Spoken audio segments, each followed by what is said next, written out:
दोस्तों इस वीडियो में हम सिबिल स्कोर के ऊपर एक कंप्लीट डिस्कशन करेंगे। इस वीडियो में हम ये देखेंगे कि मान लो अगर किसी का सिबिल स्कोर खराब हो चुका है। अब सिबिल स्कोर खराब किसी भी कारण से हो सकता है किसी ने क्रेडिट कार्ड इशू कराया हो बैंक से, हो सकता है किसी ने पर्सनल लोन लिया हो, या मान लो किसी भी प्रकार का कोई लोन अगर किसी ने लिया, उसकी या तो उसने किस्तें टाइम पे नहीं भरी, या हो सकता है पूरा लोन ही उसने डिफॉल्ट कर दिया हो, या लोन की सेटलमेंट करा ली हो। किसी भी कारणवश उसका सिबिल स्कोर जो है खराब हो सकता है। अब एक बार अगर सिबिल स्कोर खराब हो गया तो हम क्या क्या स्टेप्स ले सकते हैं कि धीरे धीरे करके हमारा सिबिल स्कोर दोबारा ठीक होने लग जाए। इस वीडियो में हम इस सारे के सारे पॉइंट्स के ऊपर डिस्कशन करेंगे। अच्छा, वीडियो में इन पॉइंट्स के साथ साथ पैरेलली हम एक और पॉइंट के ऊपर भी डिस्कशन करेंगे कि मान लो अगर किसी का सिबिल स्कोर फिलहाल बिल्कुल ठीक है तो उसे कौन सी गलतियां नहीं करनी जिस वजह से उसका सिबिल स्कोर खराब हो सकता है। हम साथ साथ इन पॉइंट्स के ऊपर भी डिस्कशन करेंगे। मैं मान के चल रहा हूं कि जो भी इस वीडियो को देख रहा है वो बिल्कुल बेसिक लेवल से नॉलेज लेना चाहता है, तो मैं थोड़ा टाइम लूंगा ताकि हर एक कंसेप्ट मैं आपका अच्छे से क्लियर कर सकूं। देखो, सबसे पहले सिबिल स्कोर होता क्या है। सिबिल स्कोर एक नंबर है 300 से लेके 900 के बीच में। जब भी आप बैंक से लोन लेने जाते हो तो बैंक सबसे पहले आपका सिबिल स्कोर चेक करता है। ये सिबिल स्कोर बताता कौन है? वैसे बहुत सारी कंपनीज हैं, लेकिन मेन जो कंपनी है उसका नाम है ट्रांस यूनियन सिबिल। ठीक है जी। बैंक कोई भी हो, मान लो आपने आईसीआईसीआई बैंक से लोन अप्लाई किया, एचडीएफसी से अप्लाई किया, आपका बैंक सबसे पहले ट्रांस यूनियन सिबिल से पूछता है कि इस बंदे का सिबिल स्कोर क्या है। ठीक है जी। मान लो अगर तो आपने पास्ट में कोई लोन लिया, उस लोन को डिफॉल्ट कर दिया, तो आपका सिबिल स्कोर बहुत कम रह जाता है। मान लो आपका सिबिल स्कोर 550 पे आ गया या 600 के आसपास घूमता रहेगा। इसे हम बोलते हैं बेकार सिबिल स्कोर है। बैंक अगर आपका ये सिबिल स्कोर है तो लोन एक तरह से रिजेक्ट कर देता है, जिस भी लोन के लिए आप अप्लाई करते हो। वहीं दूसरी तरफ अगर तो मान लो आपका सिबिल स्कोर 800, 750 प्लस है तो इसे बोला जाता है कि ये बहुत अच्छा सिबिल स्कोर है। अगर आपका सिबिल स्कोर बहुत अच्छा है तो बैंक फिर आपके पीछे पीछे भागता है कि हमसे लोन ले लो, हमसे लोन ले लो, हमसे लोन ले लो। तो ये सिंपल सा पहले मैंने आपको कंसेप्ट बताया कि सिबिल स्कोर एग्जैक्टली होता क्या। अच्छा, अब एक सवाल आता है कि ये चीज तो चलो ठीक है कि अगर किसी ने पास्ट में लोन लिया, उस लोन को डिफॉल्ट कर दिया तो उसका सिबिल स्कोर तो हो गया खराब, और दूसरी तरफ अगर मान लो किसी ने पास्ट में लोन लिया, उस लोन को समय पे भरा, सब कुछ ठीक है, तो उसका सिबिल स्कोर हो गया बहुत अच्छा। सवाल आता है कि मान लो अगर किसी ने पास्ट में कोई लोन लिया ही नहीं आज तक, तो उसका सिबिल स्कोर क्या होगा? उसका सिबिल स्कोर होता है -1। -1 सिर्फ और सिर्फ एक नंबर है जो ये बताता है कि जी इस बंदे ने आज से पहले कभी लोन लिया ही नहीं। तो मान लो अगर कोई -1 वाला किसी बैंक में जाके लोन के लिए अप्लाई करता है तो वो रिक्वेस्ट क्रेडिट मैनेजर के पास जाएगी। क्रेडिट मैनेजर जब ट्रांस यूनियन सिबिल से उसका सिबिल स्कोर मांगेगा तो सिबिल स्कोर निकल के आएगा -1। फिर जो क्रेडिट मैनेजर होगा ना बैंक का, वो डिसीजन लेगा।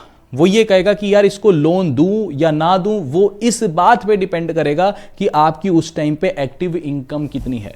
अगर आप जॉब कर रहे हो तो वो कहेगा जी अपनी आईटीआर दिखा दो, सेल्फ एम्प्लॉयड हो तो वो आपकी कंप्लीट स्टेटमेंट प्लस आपकी आईटीआर सब कुछ मांगेगा। फिर वो आपका मोड ऑफ बिजनेस देखते हुए ये डिसीजन लेगा कि आपको लोन देना है तो कितने अमाउंट का देना है। तो जब आपको पहली बार फिर लोन मिल जाएगा, उसके बाद फिर आपका सिबिल स्कोर बनने लग जाएगा। अब मेन मुद्दे की बात पे आते हैं कि खराब सिबिल को हम ठीक कैसे कर सकते हैं, या फिर मान लो अगर किसी का सिबिल स्कोर एकदम परफेक्ट है तो वो किन किन गलतियों का ध्यान रखे, वो गलतियां उसे कभी नहीं करनी। देखो, सिबिल जो है ना, मान लो नंबर किसी का सिबिल स्कोर 800 है जी, ठीक है, तो ये कंपनी कौन है? मेन कंपनी है TransUnion CIBIL. TransUnion CIBIL का जो कंसेप्ट है वो एकदम क्लियर है, एकदम ऑटोमेटेड प्रोसेस है। ये बोलते हैं कि सबसे पहली चीज तो जो आपके सिबिल की मेजर वेटेज है कि आपका सिबिल स्कोर कितना होगा, उसकी जो 35% वेटेज है वो है पेमेंट हिस्ट्री की। यानी अगर मान लो आपने कोई लोन लिया, वो पेमेंट हिस्ट्री क्या है उसकी, भी आपने समय पे उस लोन का पैसा भरा या नहीं भरा। अगर आपने समय पे पैसा भरा है तो आपका 35% यानी टोटल 900 तक सिबिल है, तो लगभग इसमें से 300 पॉइंट्स की जो वेटेज है वो आपकी पेमेंट हिस्ट्री के ऊपर डिपेंड करती है। अगर आपने समय पे सारी किस्तें भरी हैं, सब कुछ ठीक किया है, तो आपके +300 पॉइंट्स हो जाएंगे सिबिल स्कोर के अंदर, अगर बिल्कुल परफेक्ट सारी किस्तें अभी तक आप भर रहे हो। अगर आपने पास्ट में लोन डिफॉल्ट कर दिया, समय पे किस्तें नहीं भरी, आपकी ईएमआई लगातार बाउंस होती है, तो ये जो 35% वेटेज है ना सिबिल की, ये आपकी रिस्क पे आ चुकी है। ठीक है जी। तो सबसे पहली और सबसे ज्यादा वेटेज तो होती है पेमेंट हिस्ट्री की। ठीक है, ऑब्वियस सी बात है भी, सिबिल का जो मेन वेटेज तो यही बताएगा ना कि समय पे आप लोन जो आपने पास्ट में लिया है भाई आप समय पे लोन भरते भी हो या नहीं भरते हो। मेन वेटेज तो सिंपल सी चीज है, यही है। दूसरी होती है क्रेडिट यूटिलाइजेशन रेशो। इसका वेटेज भी मतलब आप समझो, एक तो वेटेज, ये तो कोई बेवकूफ भी बता देगा कि सबसे इंपॉर्टेंट चीज सिविल के अंदर यही है कि आपने समय पे लोन भरा या नहीं भरा, है ना। ऑब्वियस सी बात है, ज्यादातर लोगों को तो यही लगता है कि सिविल का मतलब ही ये है कि आपने पास्ट में लोन भरा या नहीं भरा, लेकिन इसका वेटेज 35% है। सेकंड जो सबसे बड़ा वेटेज 30% का है वो है क्रेडिट यूटिलाइजेशन रेशो।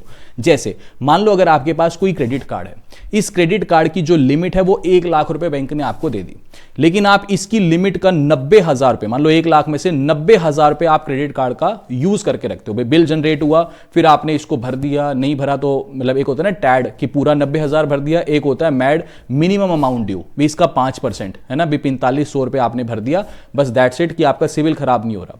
तो बहुत लोग इस ट्रैप के अंदर फंस जाते हैं, भी जितनी लिमिट मिली है उसका 80% 90% हमेशा उस क्रेडिट कार्ड को यूज करके रखते हैं। अगर आप ऐसा कर रहे हो तो ये जो 30% की वेटेज है ये आपने रिस्क पे डाल रखी है। आपका सिविल स्कोर ऑब्वियस सी बात है धीरे धीरे करके कम होना शुरू हो जाएगा, ठीक है।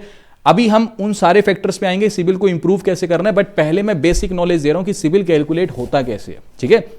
आपको करना क्या है, देखो आइडियली ये बोला जाता है कि जो भी आपका क्रेडिट कार्ड की लिमिट है, मान लो 1 लाख रुपए लिमिट है, तो इसका लगभग 25% से 30 या हद से हद 35% तक आप इसको यूज करो। मान लो 1 लाख की लिमिट है तो हमेशा क्रेडिट कार्ड से 25,000 से लेकर के 30,000 रुपए ही यूज करो, 30-35,000 तक, ठीक है। 25 से 35% तक आप यूज करो, इससे ज्यादा अपने क्रेडिट कार्ड की लिमिट को यूज मत करो। मान लो आपको खर्चा ज्यादा करना है तो लिमिट बढ़वा लो, 1 लाख से 2 लाख करवा लो, समझ गए बात को। तो लिमिट बढ़ जाएगी तो फिर आप मान लो फिर 30% यूज करना है, अब लिमिट 2 लाख की होगी तो 60,000 यूज कर सकते हो, समझ गए बात को। बट क्रेडिट यूटिलाइजेशन रेशो को आपको मेंटेन करके रखना पड़ेगा, तभी ये जो 30% का वेटेज है, बहुत बड़ा वेटेज है, ये आपके काम में आएगा, ठीक है जी। अच्छा, फिर तीसरा आता है क्रेडिट हिस्ट्री की लेंथ।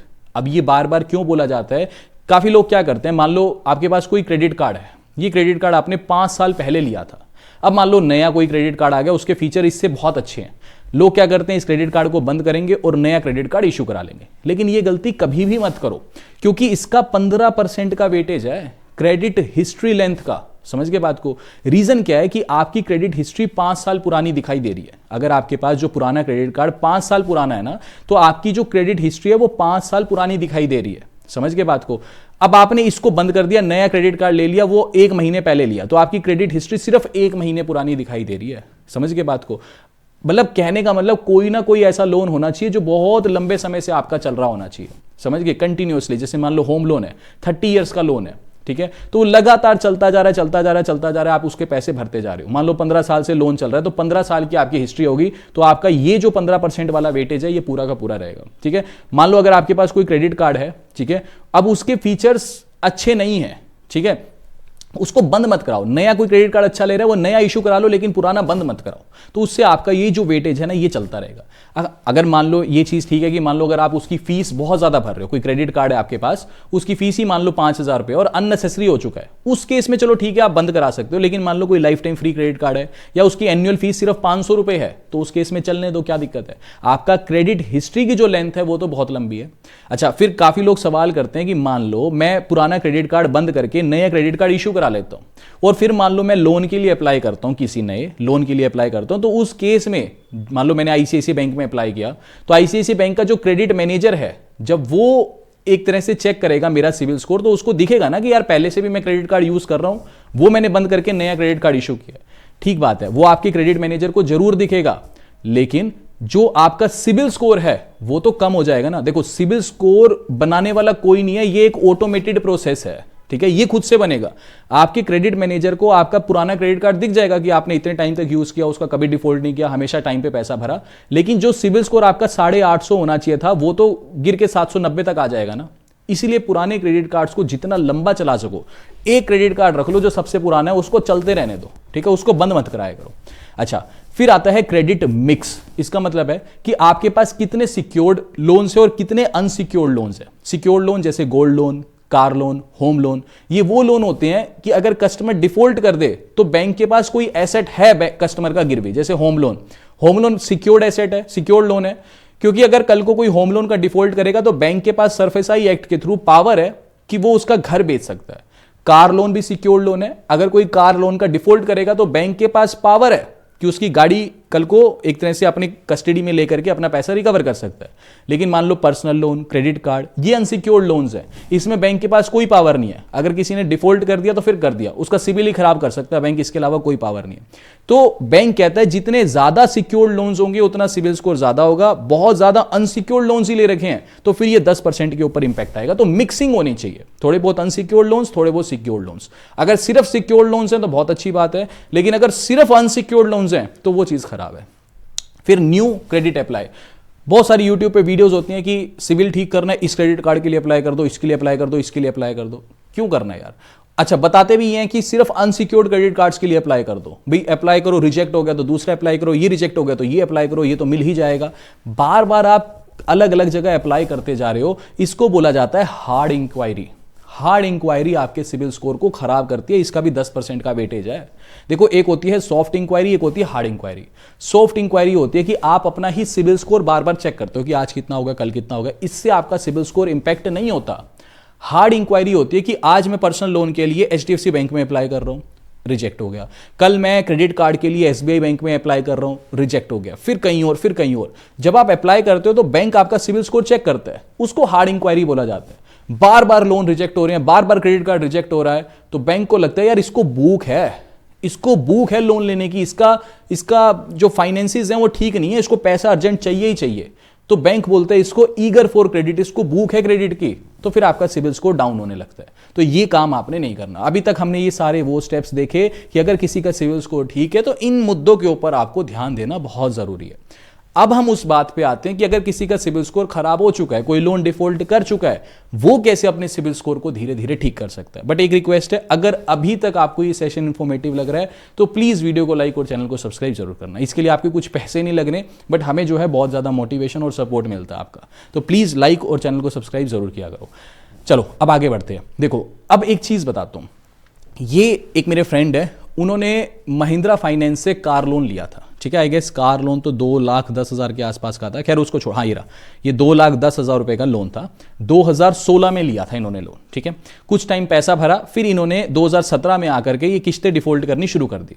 तो ये मैंने उनकी जो सिबिल रिपोर्ट है ना, वो मैंने आपको डाउनलोड करके अभी दिखाऊंगा। ठीक है, ये सिबिल रिपोर्ट, मान लो अगर ये HDFC बैंक में कल को ये बंदा जाकर के लोन के लिए अप्लाई करता है, तो क्रेडिट मैनेजर के लिए 1 मिनट का काम है इसकी पूरी की पूरी जन्म कुंडली यानी इसकी सिविल रिपोर्ट को डाउनलोड करना। ये जब मैं आपको दिखा सकता हूं तो उसके लिए तो रोज का काम है। तो इसकी सिविल रिपोर्ट जब हमने डाउनलोड की तो इस वाले सेक्शन में आए तो ये देखो, ये क्रॉस दिखाई दे रहे हैं आपको। ये सारी की सारी किस्तें जो हैं ये बाउंस हो रखी हैं इसकी। ठीक है, ये नीचे तक आपको दिखाई देंगे। ठीक है जी, जब तक ये लोन केस जो है सेटल नहीं हो गया, क्लोज नहीं हो गया। ठीक है, तो कहने का मतलब ये है कि आज 2026 चल रहा है जी। ठीक है, और ये 2017 में इसका डिफॉल्ट होना शुरू हुआ, यानी आज से 9 साल पहले। तो 9 साल हो गए, लेकिन ये दाग इसके नहीं मिटे। ये क्रॉस ये अभी तक लगे हुए हैं, और जिंदगी भर जब तक वो इंसान जीवित है उसकी जिंदगी में उसकी सिविल रिपोर्ट पे ये दाग लगा रहेगा। सवाल आता है कि इस दाग को कैसे मिटोएं। अब इस दाग को मिटोने का एक ही कारण है, देखो मतलब एक ही तरीका है। देखो, मान लो ये एक लाइन है, ये आपका सिविल रिपोर्ट है, इसके ऊपर आपने एक दाग लगा दिया। ये दाग मिट नहीं सकता, लेकिन इसको छोटा तभी किया जा सकता है जब आप इस लाइन को लंबा करने लग जाओ। ठीक है भी, ताकि इस दाग के ऊपर निशान कम आए। लंबा करने का मेरा मतलब है कि नए छोटे छोटे और लोन्स लेना शुरू करो, जिसके ऊपर फिर टिक लगाओ कि हाँ जी आपने लिया और पे कर दिया, टिक लगा हो, पे कर दिया, पे कर दिया, पे कर दिया। तो उससे होगा क्या कि ये दाग मिट तो नहीं सकता, लेकिन ये दाग छोटा हो सकता है। ठीक है, अब हुआ क्या, जब इनका लोन डिफॉल्ट हुआ तो इनको मैंने यही चीज बोली कि स्टेप 1 आपको ये करना है कि अब आपका सिबिल स्कोर खराब हो चुका है। अब आपको कोई भी दूसरा बैंक एकदम से लोन नहीं देगा, क्योंकि आप ट्रस्ट लूज कर चुके हो इस गेम के अंदर।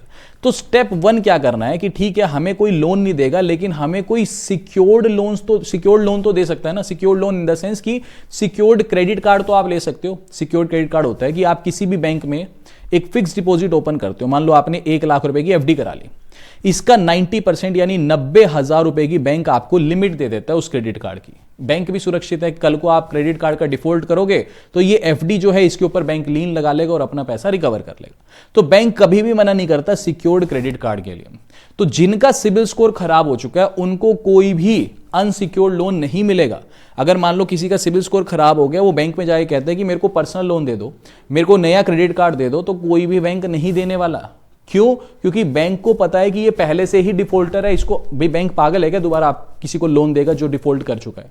तो बेस्ट तरीका यही है, कोई भी अच्छा सा, मैं किसी भी क्रेडिट कार्ड को प्रमोट नहीं कर रहा, वो आपकी चॉइस रहेगी, ठीक है। ये बहुत एकदम न्यूट्रल वीडियो है बिल्कुल। आप कोई भी अच्छा सा एक एफडी बैग्ड क्रेडिट कार्ड ले लो, ये क्रेडिट कार्ड आपके पास आ जाएगा, जिस मर्जी बैंक का लो वो कंप्लीटली आपकी चॉइस है, ठीक है जी। ये क्रेडिट कार्ड आपके पास आ गया, इस क्रेडिट कार्ड से कुछ खर्चा करो, टाइम पे पैसा भरो, खर्चा करो, टाइम पे पैसा भरो। मेक श्योर आप क्रेडिट यूटिलाइजेशन रेशियो को मेंटेन करके रख रहे हो।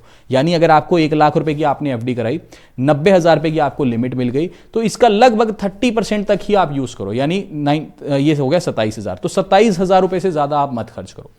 क्रेडिट यूटिलाइजेशन रेशियो से बचने का एक तरीका ये होता है कि मान लो आप 27,000 तक खर्च करना है, मान लो आपका बिल जनरेट होता है हर महीने की 1 तारीख को, ठीक है जी। तो आपने मान लो 10 तारीख के आसपास इसमें से 80,000 रुपए खर्च कर दिए, तो 1 तारीख को बिल जनरेट होना है ना, तो उससे 1-2 दिन पहले आप इसमें से रीपेमेंट कर दो, भाई 60,000 रीपे कर दो। तो 1 तारीख को जब बिल जनरेट होगा तो क्रेडिट यूटिलाइजेशन रेशियो में आएगा कि आपने 20,000 रुपए ही यूज किए। तो ये तरीका होता है क्रेडिट यूटिलाइजेशन रेशियो से बचने का, कि जब बिल जनरेट हो रहा है ना उस टाइम तक आप पैसा भर के रखो, ठीक है। तो यहां तक हम ठीक है, हम कहां पे थे कि ठीक है कि आपने पहला काम यह करना है कि आप जो क्रेडिट कार्ड लोगे वो एफडी बैग्ड होना चाहिए, क्योंकि वो आपको इजीली मिल जाएगा। कुछ लोग क्या करते हैं, यूट्यूब वीडियो देखते हैं, बोले कि जी ये वाला क्रेडिट कार्ड अप्लाई कर दो, सिबिल स्कोर खराब है, ये बैंक दे देता है, दूसरा अप्लाई कर दो, ये नहीं हो रहा, तीसरा अप्लाई कर दो। गलती करते हैं आप, बार बार अप्लाई करोगे तो जो 10% का वेटेज था, ठीक है, जिसके अंदर बैंक ये बोलता है कि हार्ड इंक्वायरी आ रही है, बार बार आपका रिजेक्ट हो रहा है, तो उससे सिबिल स्कोर और खराब होता जा रहा है आपका, ठीक है। तो वो काम नहीं करना। देखो सिंपल सी चीज है, आपका सिबिल स्कोर खराब हो गया भाई, यार मान लो अगर मैं किसी दोस्त को भी आज 1 लाख रुपए देता हूं और उस मेरा पैसा नहीं लौटाता, तो मैं भी उसको दोबारा पैसा नहीं दूंगा। तो ये तो बैंकिंग है, ठीक है ना। बैंक आपको क्यों दोबारा पैसा देगा जब आप एक बार किसी बैंक का लोन डिफॉल्ट कर चुके हो। तो पहला स्टेप यही करना है, सिक्योर्ड क्रेडिट कार्ड लेना है, उससे जो भी खर्चा करो, मान लो आपके सेविंग अकाउंट में 2 लाख रुपए पड़े, मत करो सेविंग अकाउंट से खर्च, एक बार क्रेडिट कार्ड से खर्च करो, उसका बिल जनरेट होने दो, उसको पे कर दो, फिर क्रेडिट कार्ड से खर्च करो, बिल जनरेट होने दो, उसको पे कर दो। बस मेक श्योर कि आप ये 25-30% से ज्यादा क्रेडिट यूटिलाइजेशन रेशियो को मतलब इतना मेंटेन करके रख रहे हो। तो इससे होगा क्या, 5-6 महीने के अंदर धीरे धीरे करके आपका जो सिबिल स्कोर है वो इंप्रूव होने लगेगा, ठीक है। स्टेप 2, मान लो जिस भी आपके बैंक में सेविंग्स अकाउंट है उसके अंदर आप अच्छा खासा जितना मेंटेन कर सको, जितना आपके पास फाइनेंसेस जितने आपके अलाउ करते हैं, वो सेविंग्स अकाउंट के अंदर आप पैसा रखो। सेविंग्स अकाउंट के अंदर आप एफडी करा के रखो, ठीक है, थोड़ा बहुत पैसा मेंटेन करके रखो। थोड़े टाइम बाद जैसे आप ये जो सिबिल स्कोर आपका धीरे धीरे इंप्रूव होने लगेगा ना, थोड़े टाइम बाद कोई जिस बैंक में भी आपका अकाउंट है ना, वो कभी ना कभी, आज नहीं तो 6 महीने के बाद आपको एक आधा छोटी मोटी अमाउंट का, चाहे 20-25 हज़ार का एक पर्सनल लोन का ऑफर जरूर देगा। जैसे ही वो ऑफर दे, झटके से उस लोन को ले लो। या मान लो हो सकता है कोई एक इंस्टेंट लोन ऐप्स होती है ना जो आजकल, थोड़ा देख लेना आरबीआई रजिस्टर्ड हो, किसी चाइनीज वाइनीज लोन ऐप से मत ले लेना, कोई भी अच्छी सी, मैं प्रमोट नहीं कर रहा, जैसे यार थोड़े ठीक ठाक सी मनी व्यू हो गई, क्रेडिट भी हो गई, नावी हो गई, थोड़ी बहुत ठीक ठाक सी, इसके अलावा मत लेना यार, फंस मत जाना प्लीज, ठीक है। तो कोई एक लोन ऐप अगर आपको छोटा मोटा इंस्टेंट लोन देती हो, हालांकि इनके इंटरेस्ट बहुत ज्यादा होते हैं, 40-50% भी चार्ज कर लेते हैं कई बार ये, तो छोटा मोटा सा 10-20 हज़ार रुपए का लोन ले लेना, किस्तें बंधवा लेना, टाइम पे किस्तें भरते रहना, ठीक है। तो इससे क्या होगा, फिर आपका सिबिल स्कोर थोड़ा और इंप्रूव होने लगेगा। तो step 1 FD bag credit card लोगे। स्टेप 2 किसी भी जगह से, चाहे तो बैंक से या फिर किसी इंस्टेंट लोन एप्लीकेशन से आप जो है छोटी मोटी पर्सनल लोन उठा लोगे, उस पर्सनल लोन को फिर टाइम से भरोगे। फिर कोई ना कोई सिक्योर्ड लोन लेने की कोशिश करो, जैसे मान लो गोल्ड लोन ले लिया, ठीक है, वो तो आपको मिल ही जाएगा, वो तो आधार कार्ड देना है, गोल्ड गिरवी रखना है बैंक में जाके और लोन का पैसा आ जाएगा, उसको टाइम से उतार दो। तो ऐसे करके मल्टीपल लोन्स आपको लेने पड़ेंगे। फिर एक दिन ऐसा जरूर आएगा कि बैंक में आपको प्री अप्रूव्ड ऑफर मिलेगा किसी ना किसी क्रेडिट कार्ड का, कि आपको कुछ गिरवी नहीं रखना और बैंक आपको क्रेडिट कार्ड दे रहा है, आंख बंद करके बिना किसी फीचर को देखते हुए उस क्रेडिट कार्ड के लिए अप्लाई करके ले लो। वहां से तो फिर आपका सिबिल स्कोर रफ्तार पकड़ लेगा। अब देखो, ये जो मैंने अभी आपको दिखाया केस, ये मैंने उनकी पूरी जन्म कुंडली ले ली, ये मैंने ही उनको बोला है। देखो सबसे पहले तो देखो, ये उनका लोन था, ठीक है जी, आज उनका सिबिल स्कोर मैंने 769 कर दिया आपके सामने है, ठीक है, एक्सीलेंट सिबिल स्कोर दिखाता है। इनके लोन के अंदर देखो, ये 65,000 रुपए का तो कार लोन डिफॉल्ट हो गया, ठीक है, यहाँ पे क्या लिखा हुआ है, रिटर्न ऑफ, ठीक है, ये तो दाग है ये। अच्छा, उनको धीरे धीरे करके मैंने दूसरे लोन्स दिलाए। देखो जैसे मान लो ये गोल्ड लोन है, ये अभी एक्टिव है, ठीक है। अच्छा, फिर आगे इनका ही ये पूरा का पूरा सिबिल रिपोर्ट है। ये आईसीआईसीआई बैंक के अंदर उनको एक मैंने ओवरड्राफ्ट दिलवाया था, ठीक है, ये नहीं, ये तो क्रेडिट कार्ड है, सॉरी, ये 45,000 रुपये की लिमिट का क्रेडिट कार्ड है। ये एफडी बैग्ड क्रेडिट कार्ड है। आईसीआईसीआई बैंक में उन्होंने एफडी कराई, फिर उनको प्लेटिनम वाला जो सबसे बेकार कार्ड है ना क्रेडिट कार्ड, कोई कैशबैक नहीं है, वो मिला। हालांकि ये शायद 0 फीस के साथ आता है, हाँ, life time free credit card है, ठीक है। और 45,000 मतलब 50,000 की एफडी कराई, बदले में 45,000 रुपये की लिमिट मिल गई। बट कोई बात नहीं, हमें कैशबैक चाहिए भी नहीं, वो सारा खर्चा इससे करते हैं, फिर टाइम पे पैसा भरते हैं, खर्चा करते हैं, टाइम पे पैसा भरते हैं। समझ के बात को? तो धीरे धीरे इनका सिविल स्कोर इंप्रूव होने लगा। फिर एक ओडी लिमिट इन्होंने उठाई थी, ठीक है। मैंने ही कहा था आईसीआईसीआई बैंक में एक ऑफर आया था छोटी मोटी ओडी लिमिट का, ये उन्होंने उठाई थी। फिर एक 2 ओडी लिमिट उठाई थी, ये भी ओडी लिमिट उठाई थी, ये 5,000 रुपये की थी।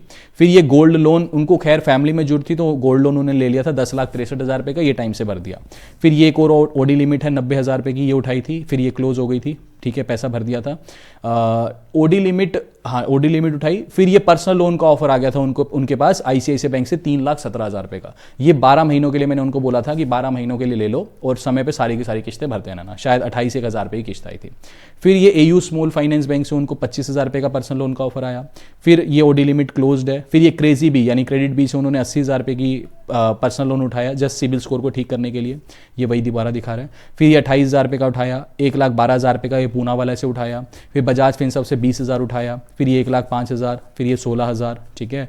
और फिर ये 1,800 रुपये, 550, 10,500, 6200 रुपये। तो ऐसे करके छोटी मोटी जगह से जहाँ से लोन मिला वो धीरे धीरे उठाने लगे। तो इससे हुआ क्या कि उनका जो सिबिल स्कोर है वो धीरे धीरे करके जो है इंक्रीज करने लगा, ठीक है।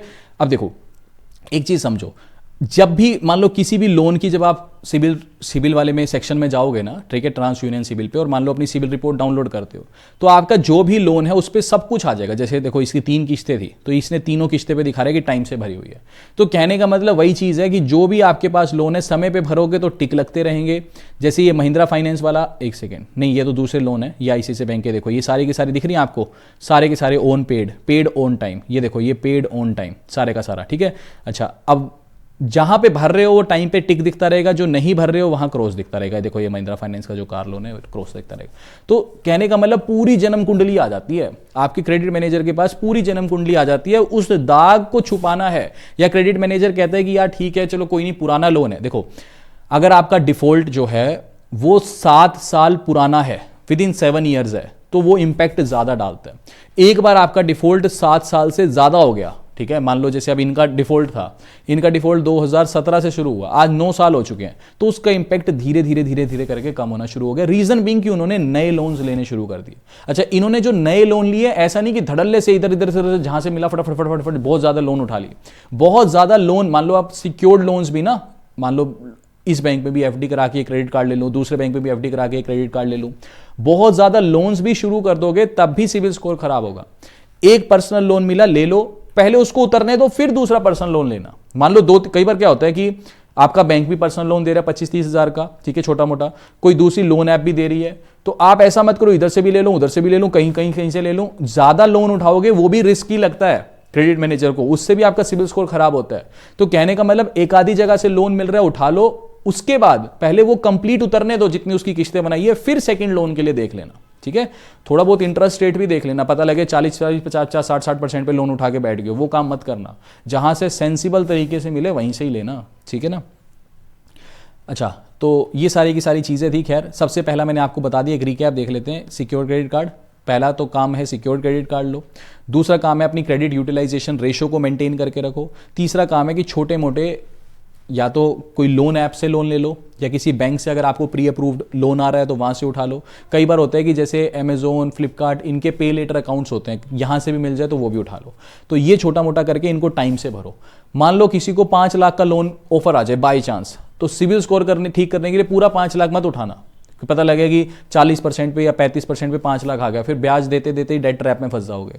तो अगर लंबा बहुत बड़े अमाउंट का आ रहा है ना, जैसे मेरे को याद है जब मैं इनका सिबिल स्कोर, हमारी बात होती थी, ये जो मेरे फ्रेंड है, इनके पास आईसीआईसीआई बैंक का 14 लाख का पर्सनल लोन का ऑफर आ गया था। तो उस टाइम पे ये दिखाया था ना मैंने आपको 3-1 लाख रुपए का लोन है, तो मैंने उनको यही कहा था पूरा लोन उठाने की जरूरत क्या है, 3-1 लाख रुपए का उठा लो आप, हद से हद, ठीक है ना। तो उसको फिर इंटरेस्ट भी शायद 13% था, तो ठीक था।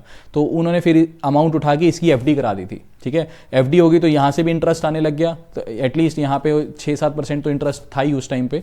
तो बस, हालांकि फिर लॉस कितना हुआ, सिर्फ 6% का ही लॉस हुआ ना, तो इसकी किस्तें उन्होंने फिर भरनी शुरू कर दी। तो ऐसा करके बहुत ज़्यादा अमाउंट का लोन मत उठा लेना कि सिबिल ठीक करना है तो बड़ा अमाउंट का लोन उठा लिया, ठीक है। छोटा मोटा भी उठाओगे उसको टाइम पे भरोगे, उसको भी ठीक ही माना जाएगा, ठीक है। तो ये सारी की सारी चीज़ें थी।